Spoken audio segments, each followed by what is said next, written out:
Hey guys, welcome back to your accounts class. Hope you guys are happy, healthy, safe at your home. Now moving ahead to our content, that is cash flow statement. So cash flow statement, what we have done, we have studied what is cash flow statement, AS3, clause 32 of listing agreement, objective of cash flow statement, cash and cash equivalent में हमने difference जाना था, cash flow के बारे में समझा था. अब today we will learn cash flow. जो ये स्टेटमेंट होता है इसमें किस टाइप के कैश आते हैं, यानी कि बिजनेस में जो भी एक्टिविटीज होती है, एक्टिविटीज मीन्स ट्रांजेक्शन्स और इवेंट्स. ओके, जो ट्रांजेक्शन्स और इवेंट्स होते हैं उनको हम 3 एक्टिविटीज में डिवाइड करते हैं कैश फ्लो स्टेटमेंट बनाने के लिए. एंड वो 3 एक्टिविटीज क्या क्या हैं और what comes under those activities, let us study that. So operating activities, investing activities, financing activities, ये 3 एक्टिविटीज हैं जो कि हमें कैश फ्लो स्टेटमेंट बनाने के लिए चाहिए होता है. You guys very well know कि हम कैश फ्लो स्टेटमेंट क्यों बना रहे हैं. हम कैश फ्लो स्टेटमेंट का मेन ऑब्जेक्टिव क्या है, to know the cash flow in business. Business में कैश फ्लो के बारे में जानना ही कैश फ्लो स्टेटमेंट का मेन ऑब्जेक्टिव है, मेन पर्पस है. नाउ अब कैश फ्लो को हम इन तीनों एक्टिविटीज में डिवाइड करते हैं, यानी कि कैश को हम कैसे करेंगे, कैश में हमारा कौन सा ऑपरेटिंग है, कौन सा इन्वेस्टिंग है और कौन सा फाइनेंसिंग है, हम इनको तीनों में ही डिवाइड कर देंगे. नाउ नंबर 1 में जाते हैं ऑपरेटिंग एक्टिविटीज. ऑपरेटिंग एक्टिविटीज में क्या होता है, ऑपरेटिंग एक्टिविटीज क्या होती है, हमारी डे टू डे ट्रांजेक्शन्स होती हैं बिजनेस में, करंट होती हैं, जो मेन एक्टिविटीज होती हैं. ओके, जो वो एक्टिविटीज होती है जो कि बिजनेस में क्या होती है, ऑपरेट करने के लिए हमें चाहिए होता है. उन एक्टिविटीज को, उन ट्रांजेक्शन्स को, उन कैश फ्लो को हम ऑपरेटिंग एक्टिविटीज के अंदर लेकर आते हैं. Operating activities are the activities that constitute the primary और main activities of an enterprise. These are the principal revenue generating activities of the enterprise, and these activities are not investing or financing activities. Simply words में बोला जाए, business में daily to daily हम operate करते हैं. Operate means work करते हैं. उस वर्क को करने के लिए जो कैश का फ्लो होता है, ओके, वो सारे कैश फ्लोज हमारे ऑपरेटिंग एक्टिविटीज के अंदर आते हैं, जो कि रिवेन्यू जनरेट करने के लिए हमें चाहिए होते हैं. Revenue means profit from sale, profit from sale. Okay, इसका मतलब है हमारे करंट प्रॉफिट्स.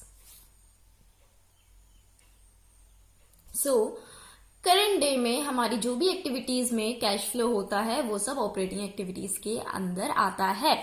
वो एक्टिविटीज जो कि फ्यूचर में इन्फ्लुएंस नहीं होता है. ओके, अगर ऐसी करंट में, हम करंट डे में ऐसी कोई एक्टिविटी करते हैं, ऐसा कोई कैश फ्लो करते हैं जिसका प्रॉफिट, जिसका रिटर्न, जिसका गेन हमें फ्यूचर में मिलेगा, देन वो ऑपरेटिंग एक्टिविटीज के अंदर नहीं आएंगी, वो इन्वेस्टिंग और फाइनेंसिंग इन दोनों एक्टिविटीज में से किसी एक एक्टिविटीज के अंदर आएंगी. नाउ एक्टिविटीज ऑपरेटिंग में क्या होता है, इसी में हम और पढ़ते हैं. कैश फ्लो जो ऑपरेटिंग एक्टिविटीज से होती हैं, they generally result from the transactions and other events that enter into the determination of net profit or loss. Okay, that I already told you. Now अब इस ऑपरेटिंग एक्टिविटीज में कुछ examples देखते हैं हम. ऑपरेटिंग एक्टिविटीज के यहां पर कुछ एग्जाम्पल्स हैं, and that are what, let us know it. Sales of good, जब हम गुड्स का सेल करते हैं, देन कैश रिसिप्ट क्या करते हैं, कैश रिसिप्ट हम देते हैं या फिर रेंडरिंग ऑफ सर्विसेज करते हैं, then we are having cash receipt और we are giving cash receipt. तो वो क्या है, वो जो कैश फ्लो हुआ है, यानी कि कैश इनफ्लो आया है, ओके, उसको हम क्या बोलेंगे, operating activities.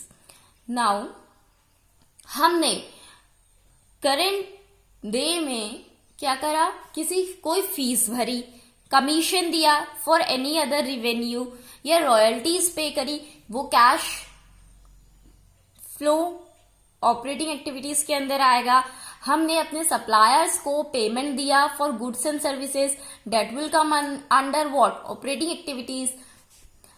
So all total हमारी जो भी एक्टिविटीज हैं जो कि हमें रिवेन्यू इन रिटर्न हमें रिवेन्यू मिलता है, revenue means sale, revenue means sale, current accounting year में जो भी हमें रिवेन्यू मिलता है हम उसको क्या बोलेंगे, operating activities. Okay, now cash payment to और on behalf of employ that also comes under operating activities. ऐसे ही ऑपरेटिंग एक्टिविटीज के बहुत सारे एग्जाम्पल्स हैं. You guys also find out these activities and you can discuss with me. Now cash flow में क्या होता है, ऐसे कुछ ट्रांजेक्शन्स होते हैं. Some transaction such as the sale of an item of plant may give rise to a gain or loss which is included in the determination of net profit or loss. Okay, the cash flow relating to such transactions from investing activities. अगर ऐसी कोई transactions होती है daily to daily life में, like हमने अपनी plant and machinery की cell कर दी, देन उससे हमारा जो भी कैश आया है, देन क्या वो ऑपरेटिंग एक्टिविटीज में इंक्लूड होगा या फिर फाइनेंसिंग में होगा और इन्वेस्टिंग में होगा.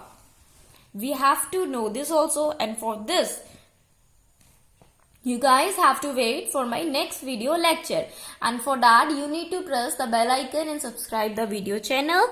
Also like the video. Have a nice day. Good luck.